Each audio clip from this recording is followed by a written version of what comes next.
brought to you by Freedom Media WA. When there was a group of nurses at different stages and then police officers as well, when they were willing to walk away from their jobs, it gave me the mind to think about it. I sort of want to thank them, and you know, I'm not the first person to do this. There's plenty others that come well before me, and I want to say thank you to them for helping pave the way for, you know, to give me a bit of courage to stand my ground as well.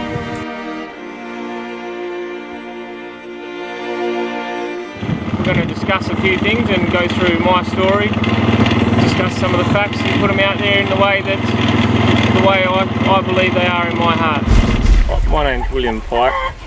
My background, I'm a professional jockey now, but I suppose it took me a long time to get there. I started off in a little town called Coolgardie, slowly worked my way up through the ranks to get to where I am today. I've been a leading rider for a while now and had quite a bit of success, and up until recently was really enjoying life. I've been very lucky. I've been leading rider a number of times. I've ridden quite a few big race winners, and there's a few slogans out there with my name on it, so I've been very lucky that I've had a great career and things. You know, I'm looking good. I'm on top at the moment, and I was hoping to stay there for a bit longer yet. It's a life of dedication, and it's a life of utter devotion to the sport, isn't it? Yes, it is, and anything less, it just isn't. It isn't going to get you anywhere. You have to eat, sleep, and breathe racing, and you know, every moment you get, you've got to be looking to self-improve, and especially early on, you have to balance that with taking care of horses, figuring out how you're going to get around, and so later on it probably falls into place a little bit better, but especially those early years, it's really tough. The industry has gone through constant self-improvement, hasn't it? Yeah, well, they're actually doing, you know, RAWA now is doing an absolutely amazing job. They are really promoting the welfare of the horse above and beyond. They're making sure their careers, even after racing, they're making sure their careers are followed up, looked after, and you know, the carers, they chase up and they really do follow up and make sure that horses are looked after. And I'm very proud of the industry, and that's why it sort of pains me a bit to not be there tomorrow at Perth Cup Day. You've talked about that, Perth Cup Day, New Year's Day, a day that is traditionally one of the biggest racing day events in Perth, Western Australia, but also a social event as well. And Will, tomorrow you won't be able to partake on Perth Cup on many levels. Do you want to talk about the reason why? Yeah, look, it is really difficult for me to not be at a Perth Cup. I haven't missed very many before. It was actually one of the first big races I ever won, and it probably set me on a path that I'm on today, or that, you know, got me to where I am today. So it really does sting a little bit more than any other time. So, for the reason not being there is, look. It's a multi-layered sort of question, and it probably doesn't have an end. But at the end of the day, I didn't feel like I needed to. I didn't feel like it didn't feel right to give out my personal and private information, and just the whole situation doesn't sit right with me. And asking those sort of questions, I think, are a bit personal and a bit private. So, Will, just to expand a little further on that, I guess, you know, without actually mentioning too much about it, Premier Mark McGowan has introduced a mandate at the Perth Cup tomorrow where people, jockeys like yourself, Perth's leading jockey, and those attending, you've also got everybody else associated behind the scenes, the strappers, the trainers, the people that look after the horses, and you know, those that working there, serving food, the bar staff, the whole lot must be double vaccinated and must show proof of that vaccination. That is the first ever for the Perth Cup. It's a first ever for Perth, I guess. How would it feel?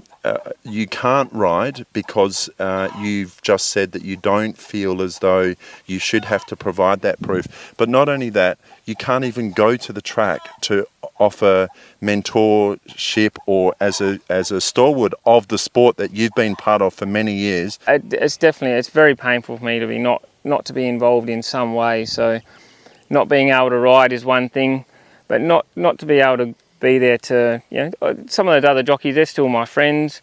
Some of the trainers and owners, they're still friends of mine, and I really do wish them all the best. I wish I was the one on board the horse to try and get the result that we all want, but even if I couldn't be on the horse's back, I would love to be there to at least try and help my friends get through. It's a stressful day. There's a lot of high expectations, and if I could be there just to lend a bit of light on the situation would have been nice. But to not even be able to help in any way is it's quite tragic for me.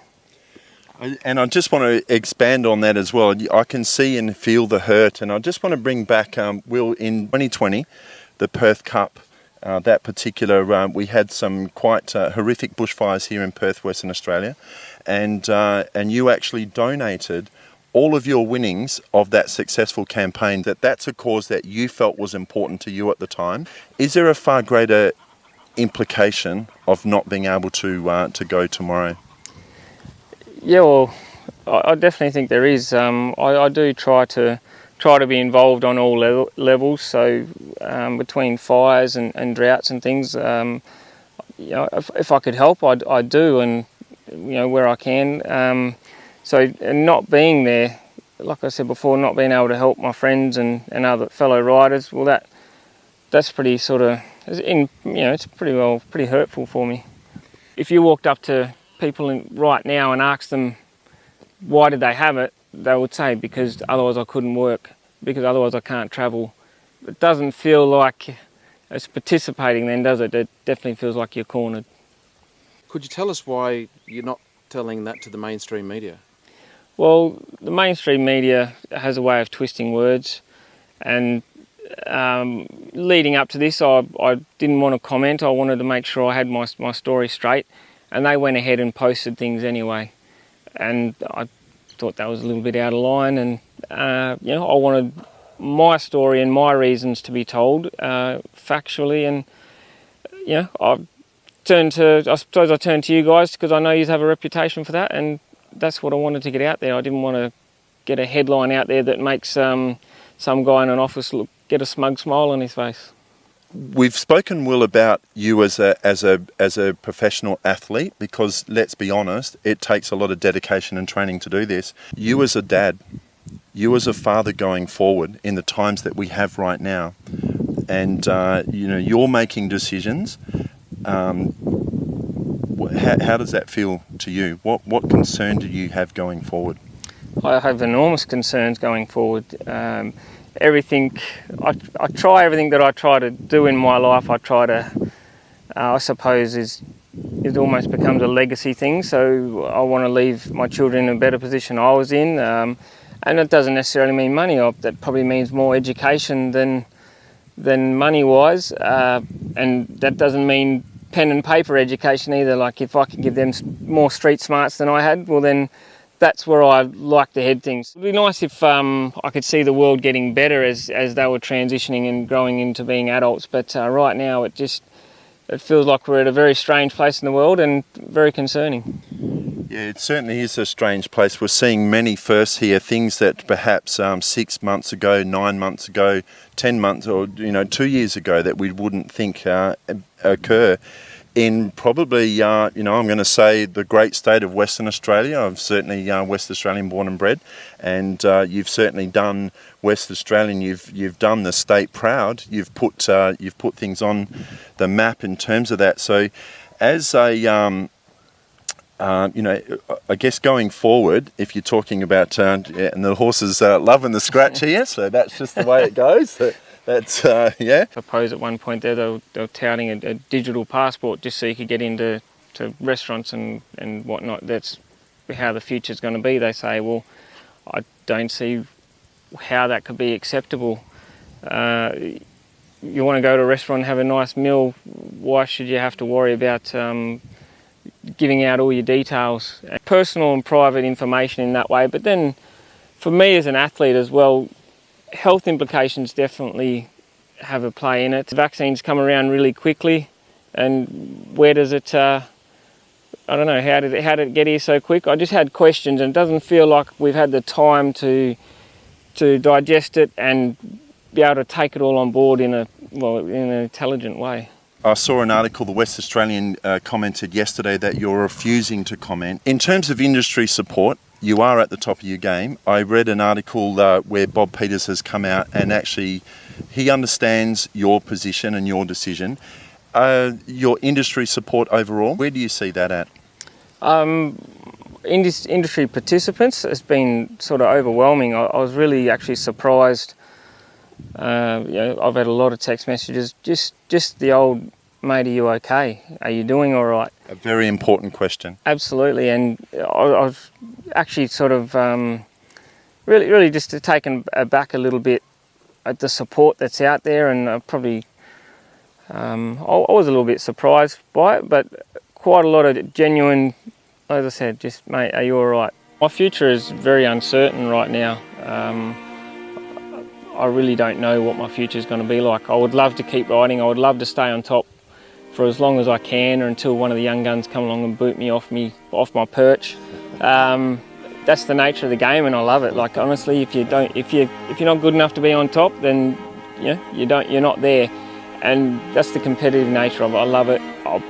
I really don't want to leave it, but under the circumstances right now, with the rules and different things in place, it's getting harder and harder to go out and try and do my daily job. But so my future, I really don't know what it is at the moment. Any message that you'd like to give to the West Australians who have lost their jobs and careers over these mandates? Yeah, absolutely. And that was one of the things that led me onto this path.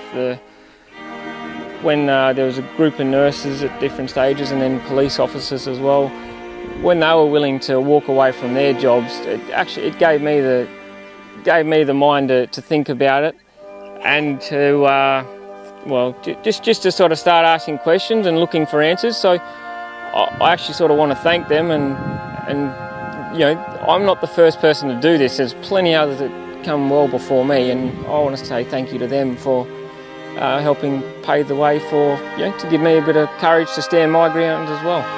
Thank you very much for the opportunity to allow both Camcast TV and Freedom Media the opportunity to get your story out. Not a problem at all. So I'm just grateful that I wanted to get a clear story out there without having to worry about what way I'm going to be portrayed. So if I am how I am. If you like me, you like me. If you don't, you don't. That's me. Thanks very much. Cheers, Will. Thank you. Brought to you by Freedom Media WA. Like, share and subscribe to my channel to see real people telling real stories.